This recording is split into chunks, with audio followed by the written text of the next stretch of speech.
안녕하십니까? 평생투자 파트너입니다. 오늘은 2023년 4월 20일 목요일입니다. 현재 시간은 7시 36분입니다. 오랜만에 방송을 하는데요.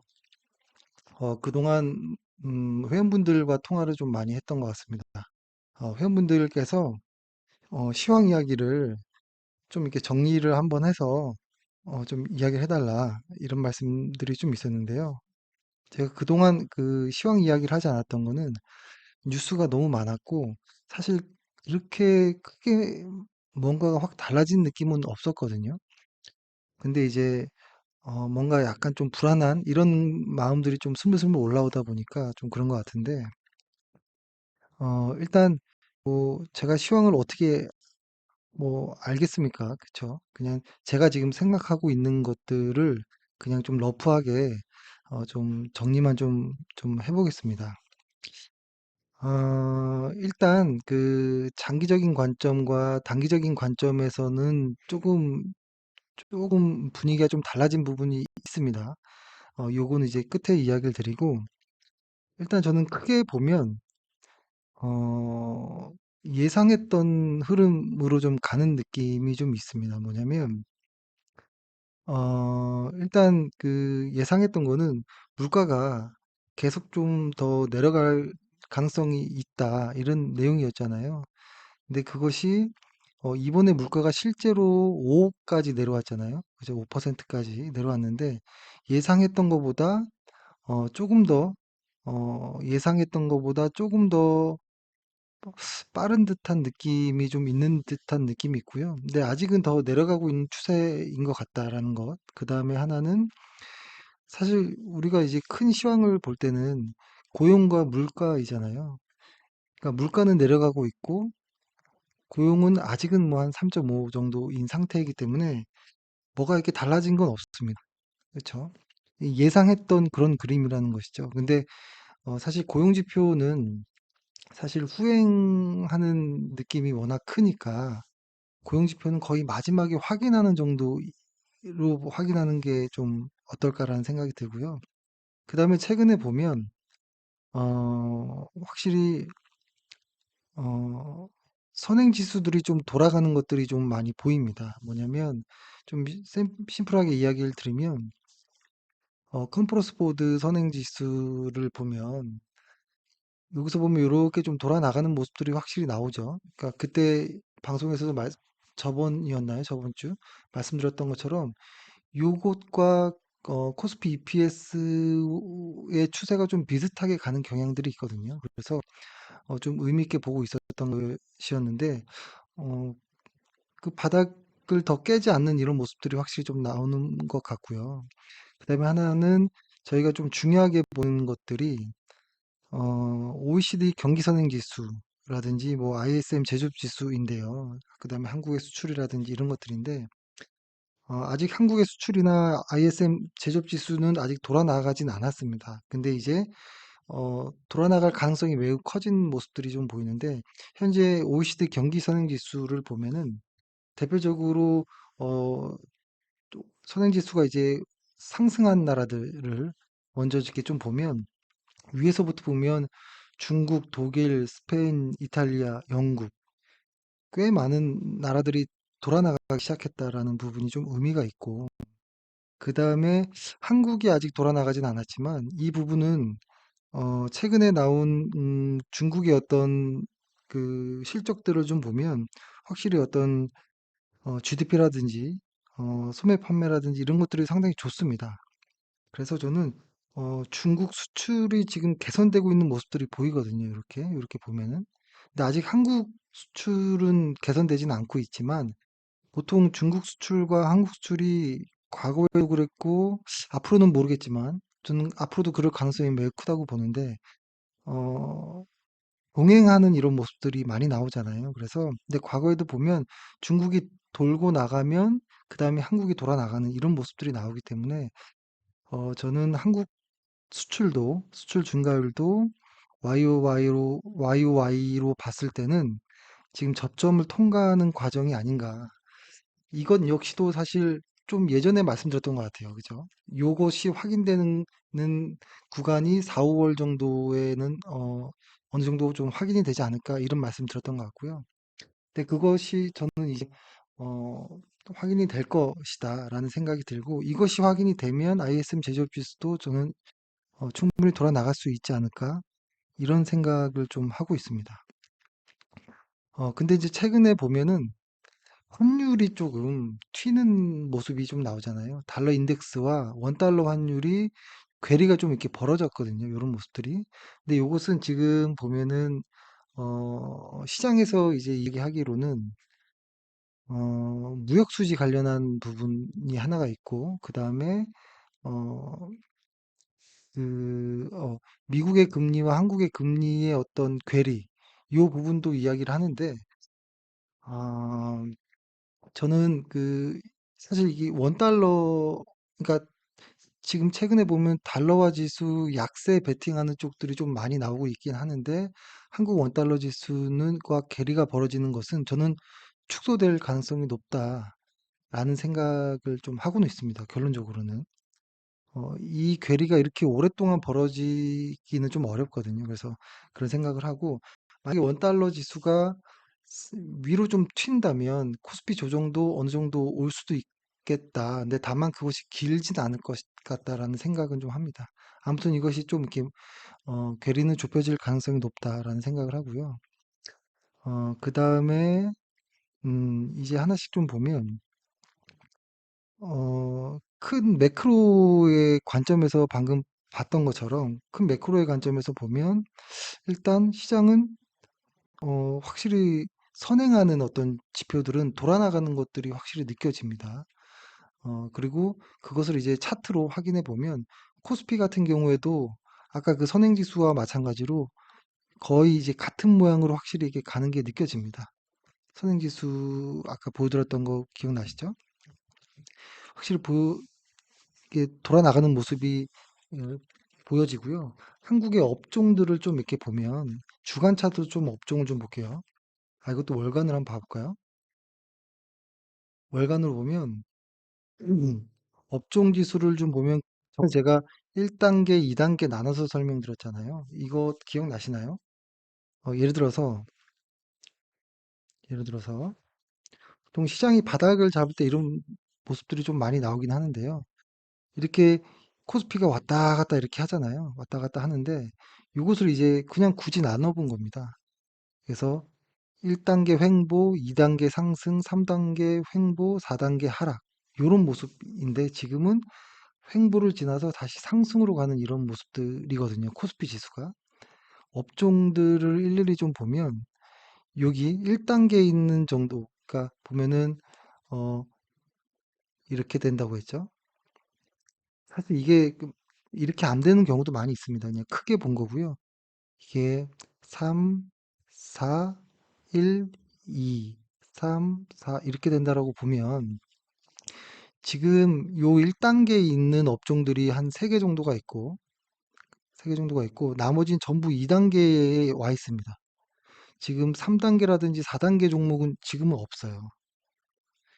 그러니까 보통 요런 구간에서 시장들이 바닥을 후방을 잡을 때 보통 이런 패턴들이 많이 있다라는 것이고 지금 보면 운송, 은행, 뭐 헬스케어, 바이오, 2차전지, 2차전지는 뭐 아주 세게 날아가고 있고 반도체, 의료기기, IT 지금 다 1단계는 다 지나가고 있다라는 게 매우 의미 있는 모습이죠. 1단계. 그래서 어, 일단 선행지수들과 함께 국가지수, 차트, 업종지수들 역시도 바닥을 잡고 나가는 모습들이 확실히 좀 눈에 보인다라는 것이 하나 있고요. 이게 장기적으로는 이렇다라는 소리입니다. 그렇지만 단기적으로는 어떤 모습들이 있을 수 있냐면 이런 거가 있겠죠. 장기적으로 시장이 이렇게 간다고 했을 때 요거를 짝에서 보면 단기적으로는 왔다 갔다 이런 파동들을 만들면서 갈 거잖아요. 그쵸? 그럴 때 지금은 어디 정도에 와 있을까라고 보면은 한 요 언저리 정도에 와 있나? 라는 좀 불안함도 좀 있습니다. 이것을 좀 보면은 일단은 코스프로 놓고 코스피로 놓고 분산을 좀 세보면 이번 연도 들어서 바닥에서 쭉 상승을 하고 최근 아주 가까운 집중 구간의 분산이 한 7번 정도가 7회 정도 분산이 나오고 나서 좀 어느 정도 조정이 나왔거든요. 그 다음에 다시 이 전고점을 돌파하면서 분산이 나오기 시작한 게 최근에는 3회 정도, 이번 달 걸로 합치면 5회 정도, 그러니까 3에서 5회 정도 분산이 좀 출회되기 시작했습니다. 보통 5회에서 6회 정도, 5회에서 6회 정도 좀 집중적으로 분산이 이루어지면 어김없이 조정은 왔었던 것 같아요. 근데 지금이 그 정도의 느낌인지는 모르겠습니다만 분산의 개수가 많아지고 있다라는 건 조금 음, 기분이 나쁘죠. 그 다음에 코스닥을 보면 코스닥은 분산이 최근에 3번 정도 이루어졌는데 오늘 2차 전지 관련한 애들이 좀 음, 하락을 하면서 이게 좀 하락폭이 좀 컸습니다. 근데 시장 전체를 부러뜨릴 정도의 아직 강함은 아닐 수 있겠다. 아직은 올라가면서 매수세들이 더 많기 때문에 지금 분산이 기분 나쁘긴 하지만 시장을 한 번에 꺾을 정도의 힘은 아닐 수 있겠다. 하지만 분산이 많아지고 있기 때문에 마음의 준비는 해야겠죠. 보통 예전에 자주 말씀드렸던 것이 이런 것이죠. 기억나실지 모르겠지만 이렇게 놓고 보면 아마 좀 눈치를 채신 분들은 좀 아실 것 같긴 한데 이게 이거 여기 있는 코스피를 좀 더 길게 볼까요? 최근 거 이때 뭐냐 코로나 때 거 좀 이렇게 좀 완전히 좀 비상식적이었던 시장을 좀 빼면 과거 요 정도 시장을 이렇게 보면은 요 언저리 때 저희가 분산 이야기를 상당히 많이 했던 기억이 나고 요 그다음에 요 언저리 때는 돌파 매매를 많이 했었던 기억이 나실 겁니다. 그리고 요렇게 하락할 때는 돌파 매매보다는 오히려 브레인저 하단에서 좋은 종목을 좀 길게 매수하는 이런 모습들이 좀 많이 기억나시죠?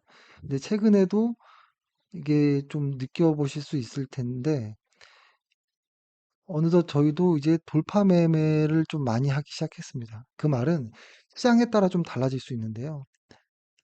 하단에 오는 애들이 별로 없습니다. 그러다 보니까 돌파 매매를 많이 하지만 그런 와중에서도 시장은 이렇게 분산들이 쌓이면서 조정을 주고 가고 뭐 이런 모습들이 나오고 코스피 같은 경우에는 200일 이평선과 50일 이평선이 골든크로스가 나왔고 이미 200일 이평선이 우상향하기 시작했다라는 것은 장기적으로는 코스피가 확실히 좀 좀 보수적으로 보더라도 돌아섰다라고 일단은 보여집니다. 예. 그렇게 좀 보여진다고 말씀드리고 싶고 또 하나는 저희가 요것도 같이 하나 좀 봤잖아요. 요거 이렇게 보면은 위에는 이제 인버스 수급인데요. 이렇게 보면은 요 흐름, 요 수급의 모습이 코스피와 거의 흡사하게 나오거든요. 요거를 조금 더 확대해서 봐볼까요? 요거를 만약에 한 250까지 볼까요? 거의 한 250까지 보면 요 모습과 코스피의 요 모습이 너무나도 좀 흡사하죠. 사실 이게 좀, 기분 좋은 어떤 결과치는 아니지만 우리는 참고는 해야 된다라는 생각은 합니다. 그래서 이런 관점으로 좀 보면, 다시 원위치하고 이런 관점에서 좀 보면, 어, 회원분들이 그 질문을 하시더라고요. 그때 여기였었나요? 여기서 저희가 레버리지를 한번 했었잖아요. 그리고 레버리지는 짧게 정리를 하긴 했었는데, 원래 저희가 레버리지를 거의 하지 않거든요. 근데 이제 한번 회원분들이 이제 좀 테스트 해봐 달라라고 하는 부분이 있어서 좀 했었는데, 그러니까 최근에 또 연락 오는 것이, 요것이 좀 이렇게 좀 많이 오른 것 같은데, 인버스는 어떻게 생각하느냐라고 말씀하시더라고요. 근데 요것이 꺾일 때 바로 이렇게 꺾이는 경우는 많지 않고요. 적어도 이렇게 마치 산이 올라가다가 산이 내려가는 것처럼 확실히 어떤 좀 모습들이 나오거든요. 이런 파동들이 올라가다가 다시 이렇게 내려오는 이런 정도의 모습이 나왔을 때면 한번 해볼 수 있겠다라는 생각은 합니다. 근데 아직은 그런 패턴이 나오지 않고 있고 계속 그냥 우상향하고 있죠. 그죠? 이렇게. 이런 모습이기 때문에 만약에 이것이 나중에 이렇게 꺾여진다면 그때는 인버스도 일정 부분 테스트 해볼 수도 있겠다라는 생각이라고 말씀을 드렸습니다.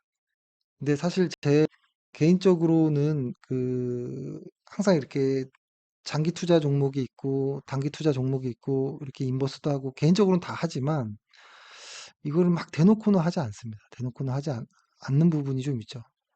왜냐면 어, 손절을 못 하시는 분들이 훨씬 많거든요. 보통.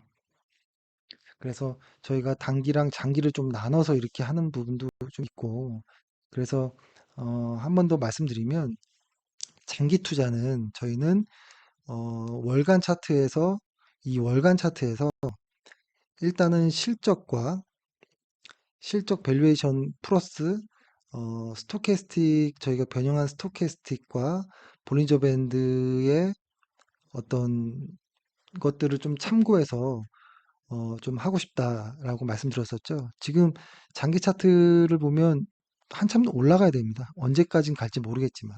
그래서 장기 차트는 확실히 얘네 위주로 월간 차트 위주로 좀 앞으로도 꾸준히 하겠다라는 말씀드리고 단기 차트는 어, 주간과 일간 차트를 이제 같이 보면서 주간에서는 거래량, 일간에서는 어떤 이런 어, 눌림목이라든지 혹은 뭐 돌파 매매라든지 이런 것들을 적절히 좀 보면서 어, 하겠으니 이런 단기 매매를 저희가 할 때는 어, 매도나 이런 것들을 좀 칼같이 할 때는 하고 이런 것들이 좀 좋을 것 같고요.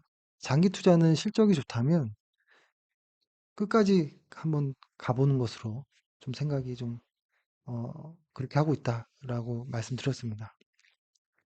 예. 일단은 시황을 이렇게 정리를 했는데 어, 정리해 보면 일단 가장 직접적으로 우리가 느낄 수 있는 것은 한국의 수출 YOY가 좀 돌아 나가야 되는데 그것이 조만간 가능할 수도 있겠다. 중국이 돌았기 때문에 그것도 매우 세게 돌았기 때문에 좀 가능할 수도 있겠다라는 말씀을 드리고 그 다음에 단기적으로는 중국이 강할 수 있지만 24년도의 회복 기대감은 중국보다 한국이 더 세거든요. 이런 컨센서스들이. 그래서 한국 시장을 너무 안 좋게는 보지 마시라. 그리고 경기 침체 관련한 이야기도 많이 나오는 부분도 아는데요. 어, 사실 모릅니다. 어떻게 언제 갑자기 터질지는. 그래서 그 전까지 지금 시장의 선행지수들과 차트가 말해주는 것처럼 시장이 돌아나가고 있는 지금 구간에는 주식을 하는 것이 맞다라는 저는 생각은 합니다. 근데 만약에 어떤 나중에 침체가 올 수도 있겠지만 그것을 미리 예측하거나 뭐 예상할 수는 없는 거거든요. 그쵸? 지금 침체 이야기를 하는 사람들은 벌써 한 몇 년 됐습니다. 몇 년 동안 계속 침체 이야기를 하는데 어, 그 예측할 수 있는 사람은 없습니다. 예. 일단 이렇게 말씀드리고, 내일은 방송을 쉬고, 그리고 지금 이제 코스피의 분산을 좀 이렇게 주의하면서, 달러 인덱스와 원 달러 환율과 코스피의 분산, 요 세 개를 좀 주시하면서 시장을 좀 보도록 하겠습니다. 예. 오늘 수고하셨습니다. 감사합니다.